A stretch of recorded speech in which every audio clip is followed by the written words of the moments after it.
Welcome to CISO's Insiders Podcast, powered by GRC Consulting. In this podcast, we'll be interviewing leading CISOs and security leaders in the industry for light, eye-level conversations. Here, they share advice and tips, talk about their biggest accomplishments and failures, favorite drinks, key influencers, and much more. We encourage you to walk away with at least one insight that will help you better yourself or your business. Thank you for joining us, and we hope you enjoyed today's episode. For more content, please check us out on social media. So welcome everybody. Today I'm speaking with Steve Ginti, and today it's actually a special edition episode. We'll be trying to unpack and uncover a bit about attack surfaces, recent attacks in the US. And, I decided to have a conversation with Steve, and he graciously accepted. Steve being a subject matter expert in this realm. So Steve, maybe you can introduce yourself real quick. Yeah, sure. Thanks for having me. Really excited to talk with you today. As you said, my name is Steve Ginti, and I am the Director of Threat Intelligence here at RiskIQ. I work on a strategy team specifically looking at ways we can leverage RiskIQ's data and intelligence to help organizations better make risk decisions and better utilize our data to help customers solve problems. Great. And I always like to start off with a couple of icebreaker questions here. My two, I wouldn't call them signature questions, but my two default questions would be, what's your favorite drink? And if you can share anything about your marital status. I am a big coffee fan in the morning, and so I get Cuban coffee from a place in Key West that my wife and I have been going for a while, and so I ship it here to Memphis where I live, and so I start my day with strong Cuban coffee, and in the evening I like to switch to IPAs. I'm a beer person, and so IPAs are my go-to beer. Got it. And you just mentioned Memphis, but correct me if I'm wrong, but aren't you from Canada originally? Not from Canada, but I do get that every once in a while. I'm from outside of Boston, and my wife's Southern, and so I think the mashup of the accents leads people to think I have spent a decent amount of time there. Okay, yeah, I was thrown off by some words that you were saying, but anyway. So yeah, I mean, can you talk a bit about your area of expertise so we can try to focus this conversation and be, very precise, and when we come about to talk about the threat landscape and, high level overview? Sure. So I've been in the industry for over 12 years, having roles, from the analyst level, up into managerial spaces. I started my own company back in 2014. Helping analysts dig into data to answer questions around threat actors. And so I've evolved this kind of expertise to transform that into how we help organizations better defend their attack surface and understand the threat landscape. So my area of expertise that I really love to dig into is network data, passive DNS information, WHOIS information, bits of internet, facing insights that can let us understand the who, what, when, where, and why behind an attack or the people trying to attack an organization. And so here at RiskIQ, we can leverage all of that internet connected data that we collect on a daily basis to start to understand attack campaigns. If a actor is using a specific IP or domain as a part of their attack, we can use breadcrumbs inside of our data collection and correlations inside of that data to maybe expand that one IP into a handful of IPs, domains, SSL certificates that they may be using in order to conduct that attack campaign. And taking that kind of actor-centric purview, we've really expanded to understanding the vulnerabilities that these actors are using to target organizations. And we pair that understanding of actors and the vulnerabilities they use to our collection and understanding of an organization's attack surface. That would be all their internet connected assets, servers, IPs, web pages, hosts, etc. Anything that's outward facing from a business that an attacker could see that may house a vulnerability that they could leverage to better make risk decisions or help that organization make risk decisions about managing their attack surface. And are we talking mostly about private actors or like government-backed actors when you're talking about the attackers? Broad swath. Really depends on the customer or and what they are worried about. So initially I started my career in a space of doing investigations into espionage related and nation state related actors. But as things have evolved, I've spent a lot more time in the understanding ransomware space and even crypto miners and low level kind of threats that could steal resources from organizations. So it really depends on what the customer is interested in. We're here to kind of help them understand who the actors are, what the vulnerabilities are, and what the risks are to their enterprise. Okay, got it. Talking a bit about the threat landscape, I'd like to have a high-level overview, but maybe we could start with one shocking fact in this space that you can share. Yeah, I think 2020. I thought 2020 was a big year for threat actors and the vulnerabilities they leverage. But I think as of Patch Tuesday yesterday, we've hit organizations have discovered at least 80 zero days in the wild, meaning these are zero-day vulnerabilities that actors have been leveraging, that companies have been made aware of, that they then have released patches for. And so these are things that are being actively exploited, and that 80 surpasses 2020. Which was the largest year on record for 0 days caught in the wild. And I think that was somewhere in the mid 30s for the entire year. And we haven't even closed out 2021. So the rapid pace of these new vulnerabilities that organizations have to defend against has been quite shocking for 2021 with 80, and we still have December to go. In your opinion, in your expertise, what can you say about organizations and how they look at the threat landscape? Let me rephrase the question. So are we talking about, like, I'm assuming larger organizations are, better in reacting to threats, to evolving threats rather than, smaller organizations? Is that the correct assumption? It can be. That assumption can be right at times, depending on the organization and how they're positioning. A lot of this comes down to visibility, right? So a large organization that has conducted a significant amount of mergers and acquisitions and has a lot of IT infrastructure and legacy IT infrastructure to manage may have just as hard of a time as a medium-sized business that maybe doesn't have as much IT infrastructure in the wild, or connected online. So what we're finding is there's a lot of evolving infrastructure to deal with.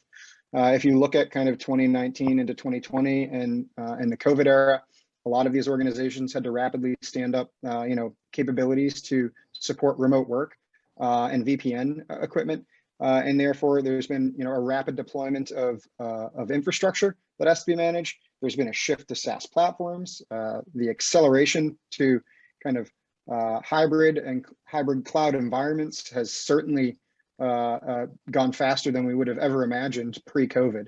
And organizations took plans that were going to take 5-10 years to complete, and accelerated portions of them in a 6-month period. And so I think historically we could have probably said that organizations that were large and that had a big team to manage this type of infrastructure were on a better footing. But I think everybody's kind of been thrown off a bit in this rapid kind of acceleration to hybrid work. Mm-hmm. Okay, and in your opinion, where do organizations fail when trying to deal with the evolving threat landscape? That's a tough question to answer. I don't know if I would classify it as failing. I think the hard part is keeping up, right? And so you kind of look at the daunting pace of new vulnerabilities and legacy vulnerabilities that these actor groups are leveraging. You look at the shift from a lot of these legacy vulnerabilities in VPN equipment and remote access devices that used to be more the purview of nation state actors has moved its way into the ransomware and cybercrime ecosystems. And so organizations are struggling with that rapid transformation of both their infrastructure and the way actors have kind of reacted to that transformation. And so I think you have a broader swath of actors leveraging a broader swath of vulnerabilities that you have to prioritize. And so, maybe old patch management cycles don't, appropriately account for the rapid nature of how quickly a vulnerability is operationalized. If we look at 2021 and a lot of the examples that the RiskIQ research and intelligence teams have dug into, the most glaring kind of issue I see is, and that we've noted is, the time to patch has been compressed. From the time a vulnerability is announced and a patch is released, it's been roughly 1 to 2 weeks before ransomware actors or cyber criminals have started to leverage that vulnerability in the wild.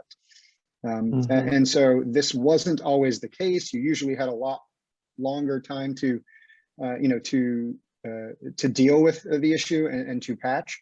And so that compressed timeline is really putting a lot of strain on organizations, I think. Okay, but do you have like any specific recommendations to organizations on what they can do better? I mean, the way we're trying to help is to help with that priority decision, right? If you understand the actors that have targeted you, or the type of actors that are targeting you, and the vulnerabilities that they've historically used and currently use, you can prioritize those vulnerabilities in your patch cycle quicker. So kind of providing that insight into the threat actor who may be, most worrisome for your organization, and the vulnerabilities that they use to target organizations may help you make better risk decisions and elevate that, that patch to a higher status. You look at it, it's every month there's a new critical vulnerability in some type of networking gear or VPN device or what have you. And so, I imagine that patch management teams are kind of numb to the effects of all of these releases, right?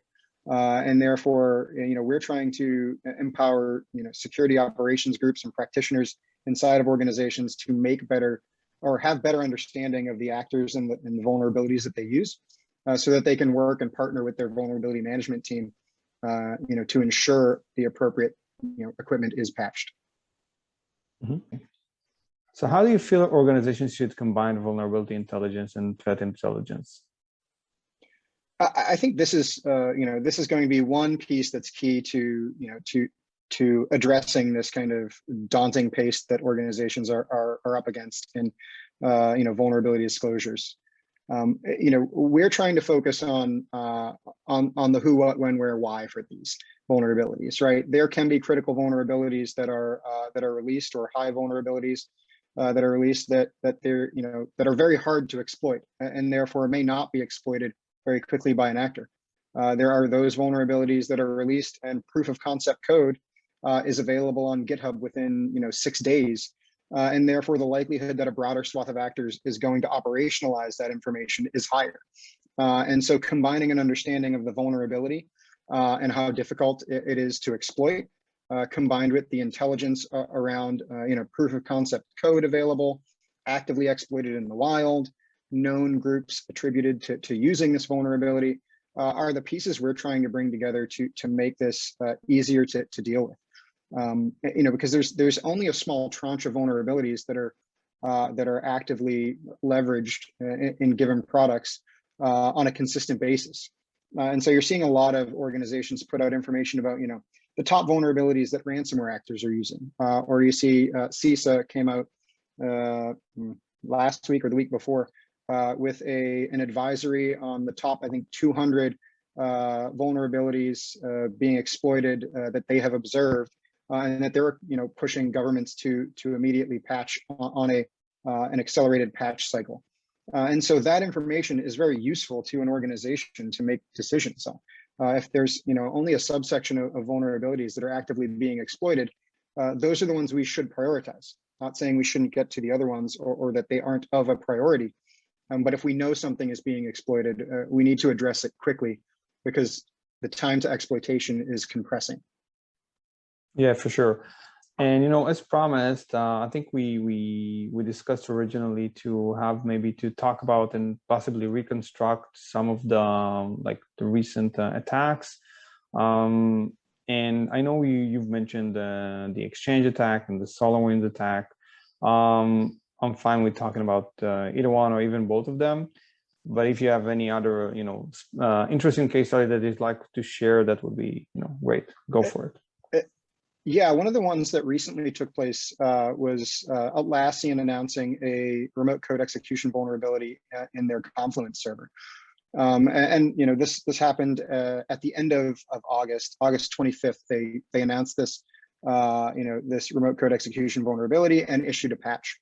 And what we saw timeline-wise was by the 31st of August, proof of concept code was available on the internet and, from multiple different vulnerability researchers very quickly.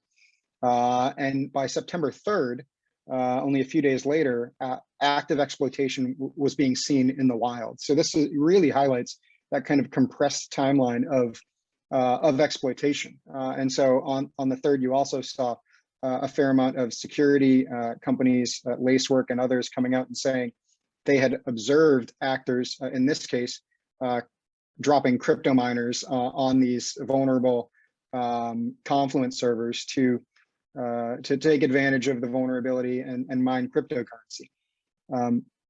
Interestingly enough, you also saw, I think the 3rd was a Friday, the U.S. government and CISO came out. I think it was Cybercom, was tweeting, patch immediately. This cannot wait until Monday or over the weekend. And the fear there is, as we've seen through 2021, that ransomware groups are going to get in the game. And so, the worry is that kind of compressed time frame.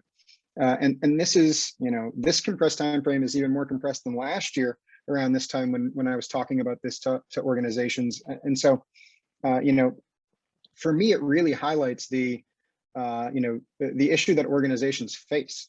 And so, for this single remote code execution vulnerability, there were 3 actor groups exploiting it in the wild. When we looked at our, collection across the internet, there were 55,000 IPs running, running versions of Confluence that could be impacted by this remote code execution vulnerability. And even, as of the last time I looked at the data in our collection, almost over a month after active exploitation was observed, October 4th, there were still 5,000 plus IP addresses running potentially vulnerable influences of Confluence.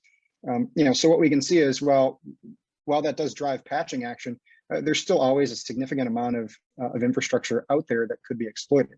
And so having that global visibility of the problem and where it is in your attack service, from our standpoint, can help organizations action that information much quicker. Mm-hmm.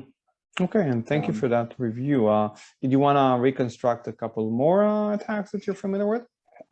Yeah, we can kind of walk through the Exchange attack as well. Kind of a bit different. This from more of the nation state side of things, but RiskIQ, which is now a fully owned subsidiary of Microsoft, at the time was not, and we worked with Microsoft closely to understand the global scale of this vulnerability. And so in March of this year, Microsoft announced 4 zero-day vulnerabilities in their on-premise version of Exchange servers, and they released patches for them out of band to ensure that these vulnerabilities were patched. At the time of release on March 2nd, they knew that actors, nation-state actors, had been actively exploiting those vulnerabilities in the wild. So this was an instance of vulnerability in the wild being exploited, that Microsoft was made aware of from multiple security organizations and researchers, that they then had to go and patch and release patches for. If we're looking at a timeline from that event, by March 10th, a couple other security organizations released that they had seen up to 10 additional nation-state actors leveraging those vulnerabilities. And also on March 10th, we saw ransomware actors. Microsoft reported observations of a group called DeerCry, which was actively leveraging this vulnerability to conduct ransomware operations. And so again, we're in an 8-day period of post-exploitation, and in 8 days, ransomware actors had kind of gotten into the game and started leveraging that vulnerability in the wild. And so, where historically it would have been, 0 days, very targeted nation state activity attributed to this Hafnium group that Microsoft tracks. Oh, I'm not a nation state target. I don't have to worry about this vulnerability as much. The reality is that we're seeing these other groups start to very quickly leverage those vulnerabilities. And in this scenario, Microsoft was releasing a significant amount of patches, even for servers, Exchange servers that were out of end of life a long time ago. So I think they distributed over 21 different discrete patches over the course of a week to ensure that organizations had the ability to patch even legacy systems. But out of our global visibility, RiskIQ saw at the time 400,000 Exchange servers online. Of those 400,000, when we looked on March 10th, where we saw ransomware actors and other espionage actors leveraging it, there were still 92,000 servers that were running vulnerable instances of Exchange. And even again, as of October 4th, when I ran these numbers last, there were still roughly 11,000 servers running. And one of the things that we did, which was uncharacteristic because we hadn't really done this motion before, but due to the global scale of this and working with Microsoft, we emailed. We have a large system of ability to do takedowns for brand infringement, and we used that system to email ISPs and ASNs exact locations of where their IP addresses in their ASN or in their net blocks of where these Exchange servers were, and we saw that drove actual patch activity. We got a lot of responses from ISPs that said, thank you for sending this to us. We knew these were probably somewhere, we just didn't know where to look, and our scanning and visibility could provide that information. And so it does go to show that that providing that awareness and that pinpoint detection can drive patch behavior. In a lot of instances, these are legacy systems that were stood up a while ago and just never touched, and therefore the organizations didn't know they had to address this. Yeah, thank you for that as well. Great overview. So let's say I'm a startup CEO and founder, and I'm hearing about all these attacks that keep happening all the time, and I'm worried. What would your suggestion to me would be? Yeah, I think you have to start with understanding who the prime actors are who would be targeting your business. What keeps you up at night? What actors do you worry about? And of those actors, how do they normally, gain access to an organization? And so we really try to start with organizations of what is a baseline view of my infrastructure online. Maybe for an IT or a startup, it's a little bit better because maybe it's more cloud and SaaS based, and so there's not legacy equipment to deal with, but there's still misconfiguration and and poor deployments that can take place that can worry organizations. So from our standpoint, it's what's the baseline of my attack surface on the internet? What are the actors that are targeting my industry that I'm worried about? And how do they normally gain access? And then prioritizing and understanding of if those avenues of attack exist in your infrastructure. And shameless plug, we have a community product that can help you with this, right? You can come into our RiskIQ community and trial our Illuminate product, which gives you a very baseline snapshot of your attack surface. What we know of you based on our discovery algorithms that is connected to the internet and what your exposures may be. And that can be a very good starting point for awareness to just know, what is that snapshot view of my internet connected infrastructure. Mm-hmm. And would you say that service would be complementary to like a risk assessment service, or is that like a replacement for a risk assessment in your opinion? I don't think it's a replacement because we're taking an outside in view, and so we're using our global collection to make an assessment of your organization based on our knowledge. So we are not a vulnerability scanner. We are trying to pinpoint areas of your attack surface that may be leveraged by bad actors and help you better manage that and understand it in a dynamic, ongoing nature. And so since we are crawling and scanning the internet on a daily basis, we are updating these snapshots of you on a daily basis, and therefore we can respond very quickly to new information in in the changing threat environment, and put signatures and detection capabilities into our system to identify that and service that to you as an organization. So we like to think of it as kind of continuous monitoring for an organization, not necessarily better than or replaceable to a risk assessment, but a way to provide situational awareness to your executive team and your security operations group to make better risk decisions. Mm-hmm. Okay. And I had another question I wanted to pick your brain on. Would you have like any specific advice to a private company that was actually targeted by a nation state? I mean, that's a hard one. If you don't have experience in if you don't have experience in responding to that, I think the best thing to do is to call in experts, right? It can be very hard to recover from that type of activity, and there can be very specific knowledge of the group, of the actor, that a third-party incident response company could really assist with and probably help you remediate in a much faster way than trying to go it alone. There's a lot of work being done on a daily basis in the industry to respond and understand these actor groups, and being able to leverage that from a firm that is doing that type of response on a daily basis is probably the best route to go.